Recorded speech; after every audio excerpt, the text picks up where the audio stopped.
efficient. Threw the ball well. Pounded strike zone. You could look up at the board and see the number of strikes to the number of balls. Pound the strike zone all day long. Was able to move the sinker around, slider.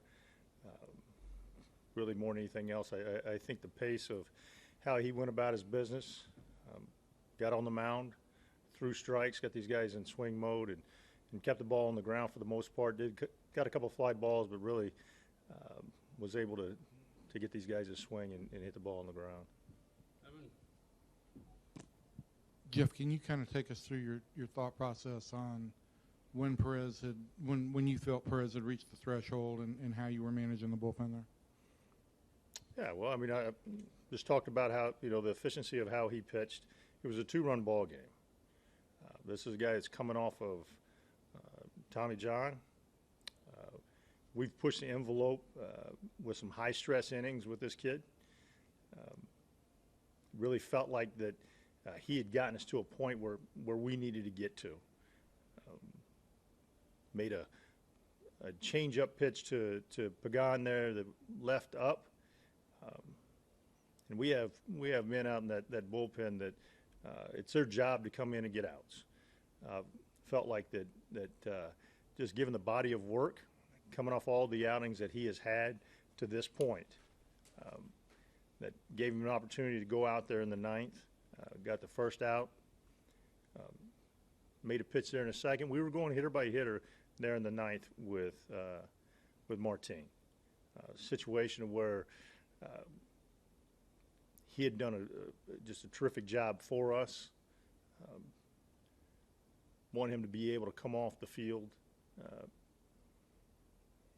so that going forward that something that he can build on, continue to move forward. Felt like that, it was time to go to our bullpen, turn it over to those guys and let them do what they're here to do, and that's to get the final outs. If we had a few more runs on the board, give him an opportunity to continue to go. But with the 2-run lead, small lead, hitter by hitter, felt like we turned it over to the guys, give a different look to the guys that were coming up in the heart of their lineup. We walked the hitter, the left-hander there. We got 3 ground balls. If everybody wants to go back and replay that, it's 3 ground balls. So Dyson did his job. Middle infielders did their job as well, turned a tough double play. If I can just follow up on that, I think you were kind of hinting or saying that, as you get to a 2-run lead there in the ninth inning, the stress level of pitches goes up too.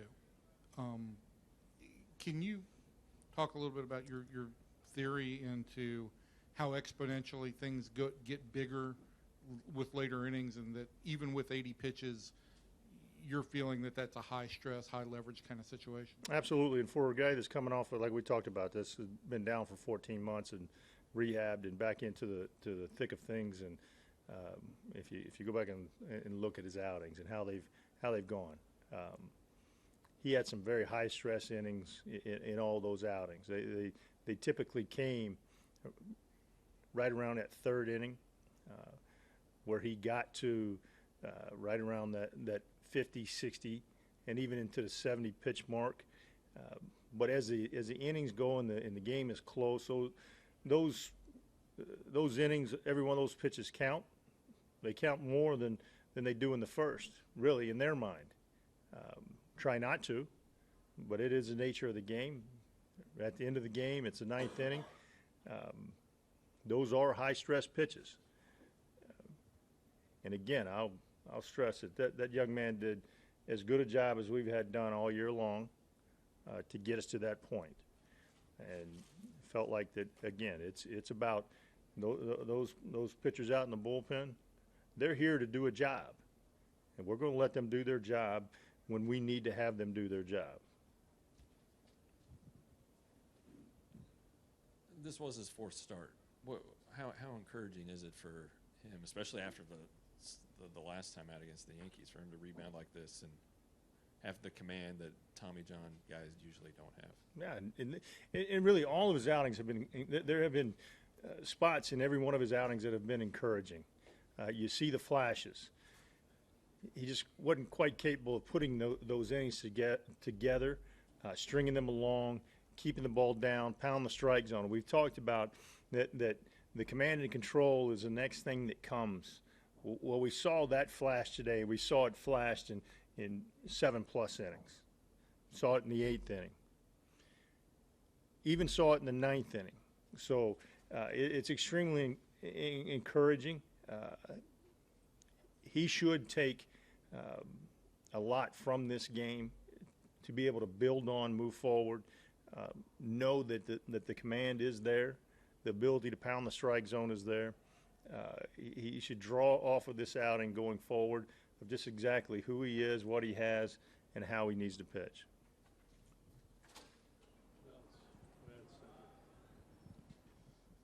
You got your ace coming up, or your veteran, Lewis, on the mound tomorrow against the Astros in this series. So what can you say you're looking forward with your veteran being up there in this ball club?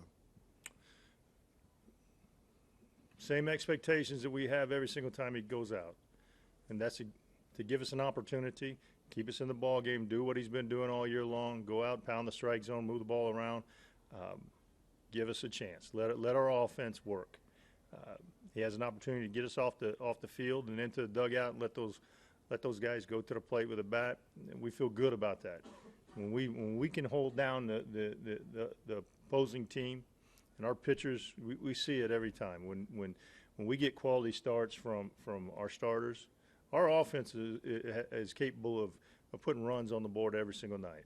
And I think Colby, being the veteran he is, he'll go out and give us just exactly what he can tomorrow, to the ability to keep us in a ball game.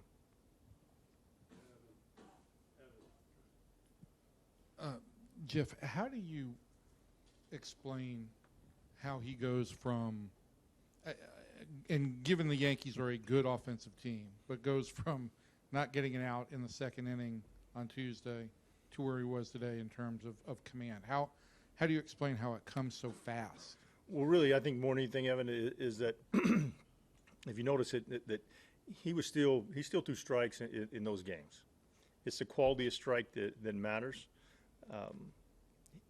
It looked like today, from my vantage point, that the quality of strike was much better. The area in the strike zone that he was down, he was on the edges, and he didn't. When he missed, he didn't miss by very much. At one point, I looked up. I believe he had, I think it was 47 strikes and 8 balls, and then he threw 3 balls to, I believe it was Aoki, and really those were close pitches. First 2 pitches I thought were extremely close. But as far as going from what he's done previously to this, more than anything else, it's a quality of strike, and when they did swing, they put it in play, got an out. In some of the other cases, he was throwing strikes. They weren't necessarily quality of strike, base hit. Now the stress level goes up. And what I had noticed from Martin in those games is that his energy level went from being in control to a little more rapid, a little more urgency, a little more effort off the mound. Today it was not as much. There was some energy, there was urgency to get back on the mound. But yet when he got back on the mound, he was able to settle in and slow the game down and throw quality strikes.